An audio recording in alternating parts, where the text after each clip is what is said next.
President, Academic and External, with our sole candidate running for re-election, Jonathan Ricks. John has 3 minutes to introduce himself and his platform, which will be followed by questions. Hello, everyone. I have had the incredible honor of serving as the Vice President, Academic and External for the 2015-2016 year. And through that, I have gained a number of valuable experiences. I have been in lobby meetings with the provincial, municipal, and federal levels of government. I have developed a number of external policies, and I also had the honor of serving as the Director of Policy on a national level with the Canadian Alliance of Student Associations. All of this has allowed me to create a very solid base for advocacy and policy at the UPEI Student Union. We've just got our first advocacy win, which is very exciting. And what I want to do with my, if I am re-elected for a second term, is there are 3 major initiatives that I would like to start to send us in a new direction. One is right now the Grad Student Association and the Holland College Student Union and the UPEI Student Union work separately in advocacy. I think that needs to end. I think we need to work together.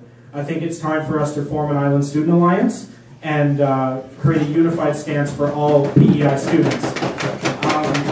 Second, in our current approach to advocacy, what we do is we select priorities every year, and they vary from year to year and have no consistency. So I would like to make a comprehensive research paper and present that to the provincial government on all the ways that they can address the student debt crisis that's happening in Prince Edward Island. The third thing that I would like to do, and this is building off actually a press conference that was done by our member of Parliament here in Charlottetown earlier, is working on a youth retention strategy and how we actually give jobs to students so that they can stay in Prince Edward Island when they finish their degrees here, whether that's the Bachelor of Science, the Bachelor of Arts, BBA. Everybody here needs a job so we can continue supporting this university and our community. Thank you very much, John. I'm moving to questions now. You mentioned wanting to create an Island Student Alliance between the UPEI-SU and Holland College Student Union. What would you do in the event of conflicting or divergent policy goals or interests between the UPEI-SU and the Holland College SU? That's an excellent question. Now, one of the things that we have to do is we have to take this organization and define its diversity. Because the 3 organizations that are coming together, the grad students, the student union, we primarily have an undergraduate focus. They primarily have a graduate student focus. And the Holland College Student Union is primarily going to have a trades and technology focus. These are different things that come together, and many student organizations across the country have to deal with these differences between student associations. So if there are going to be problems, I think it would really require some major collaboration, because this is not just about the executives of those student associations sitting down together. It's going to require a lot of consultation with the student body. And if we have the executives facilitating those discussions, we should be able to come together and be representative of what our students truly want in that organization. Thank you very much. You are running for re-election in your position. What would you point to over the past year as your greatest achievement as VPACs, and how would you build upon it if you were re-elected? There's a couple of things that I've done that I think are noteworthy as the Vice President. One, I just delivered our first advocacy win. Students in Prince Edward Island now have more access to money, so that the 41% of students across this province who are being assessed excess need of what the government can legally provide them is now going to be dropping. That's a huge accomplishment. The second thing that I had done is, as the Director of Policy and at the Canadian Alliance of Student Associations, I became the first delegate in his 20-year history to be awarded 2 awards. I was awarded both the MVP Award and I was awarded the Post-Secondary Education Pro Award. These are accomplishments that I pride myself on, and I will continue to bring the same level of work ethic back to my second term if re-elected. The flip side of that question, what is one area that you feel you can improve upon from this year? Honestly, campaigns, post-secondary education campaigns. I'm 0 for 2 right now. My first idea was networking week, where we would come together. I actually campaigned on this last year, where we would come together and we would create an opportunity where students could network with each other, work on resumes, work on how to update a LinkedIn profile, and it really just it never came together. My second idea was Advocacy Week, where I was going to have a number of students at large that are working with me on the advocacy team, which I had founded, sit in lobby meetings with provincial politicians and tell them what the issues really are. And then that would be a very extensive approach that we could take to advocacy. What happened, of course, though, is this is a small political jurisdiction, so all the letters for the ministers go to the same building, all the letters for the government members go to the same building, and all the letters for the opposition members go to the same building. So then I got a call from the Premier, and he said, well, you know, I think it might be better that you give a caucus presentation. So we did. And then I was going to be like, it's going to be students meeting with opposition. And what happened? The leader of the opposition called and said, I think that you should maybe give a caucus presentation. So then I did put students in meetings with Peter Bevan Baker, who was the only remaining member. But we still did achieve a lot of advocacy. My new idea is for a student financial literacy week, which I think really needs to be done. Students get thrown into a program where they have to manage money, and they don't know how to do it yet. It's going to be very beneficial for first years because they need to know how to budget, and it'll be beneficial, sorry fourth years, you're going to have to start repaying your loan soon, and a lot of fourth years don't even know how much that's going to be, what repayment terms look like, so we really, really need to start improving student financial literacy, and that's my third idea for a campaign. I'm hoping I'm going to be 1 for 3.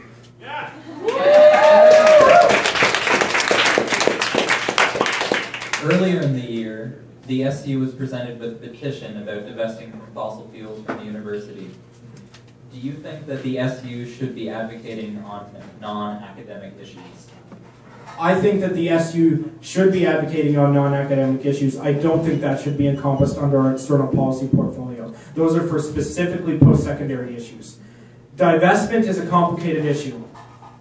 It's a complicated issue because every single person in this room wants the world to take action on climate change. What I don't think is I don't think that student unions should be the ones taking action on climate change. We have only so many resources, and those resources need to be dedicated to post-secondary issues, to getting more money for our students, to increasing access, to increasing innovation opportunities. They can't be focused on these other issues, and that's why, in my opinion, divestment from the fossil fuel industry is not something that a student union should be focusing on. Not only that, there are questions about whether that can actually work. Let's be honest, they have a lot of money. Oil companies have a lot of money, and just because a university itself is going to take its divestment away, doesn't mean that they're going to get scared and end their unfortunate practices that are damaging our climate.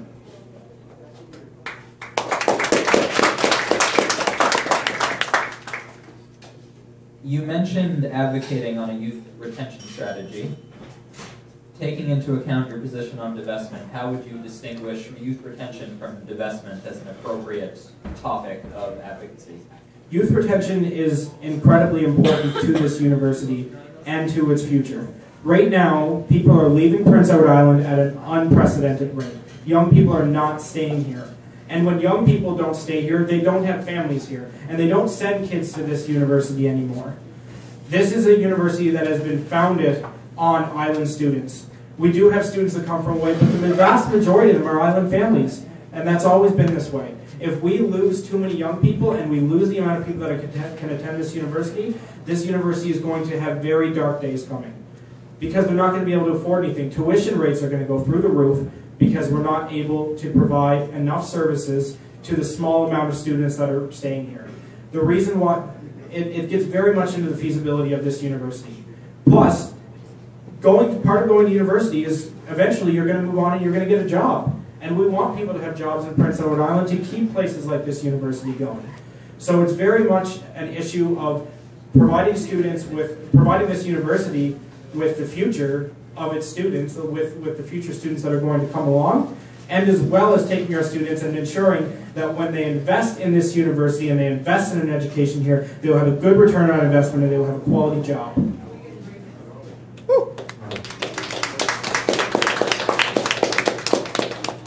Would you advocate for free tuition? Why or why not? Thank you, Thane Bernard. No, you know what? Free tuition is something that on the front, yes, I agree with it, of course. But in the realities of our economy, it doesn't work out. There are countries in this world that provide free tuition, and a lot of them are running into problems right now, specifically Denmark. And I'm about to show off about how much of a post-secondary nerd I am. I'm going to talk about post-secondary in Denmark. So what happens here in Denmark is they are very much like the Canadian economy, where their economies are all in one basket. It's oil. They're very reliant on oil.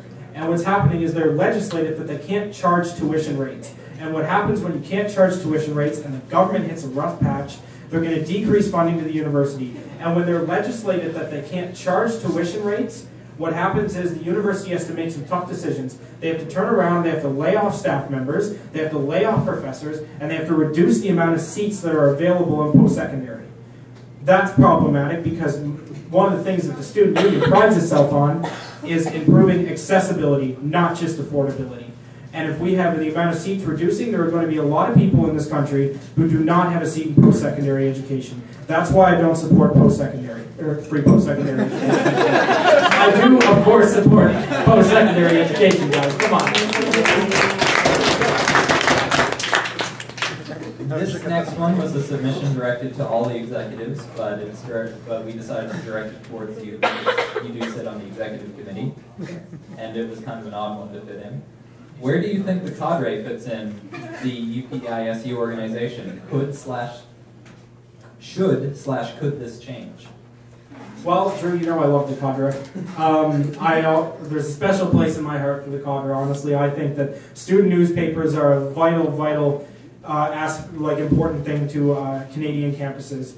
What I think we need to do, though, is there is a problem, and there's a perceptual problem with the student union owning the campus publication. They have editorial autonomy, but it doesn't look great to say that, oh, well, the editors are actually being paid by the SU and they're supervised by the VP Finance. It doesn't look great, and it doesn't matter if they have editorial autonomy. Perception is reality, and it's very concerning. What I think we need to do on this, and this is stepping a little bit outside my portfolio, but I will speak to it, is I think we need to go to the university and we need to do what the Mount Allison Student Union did and say that this is so important to campus culture, we should be collecting a fee that goes specifically to that campus newspaper and to fund it. And it should be separate and independent away from the student union, and separate and independent away from the university, so that they can truly have editorial autonomy as well as financial autonomy.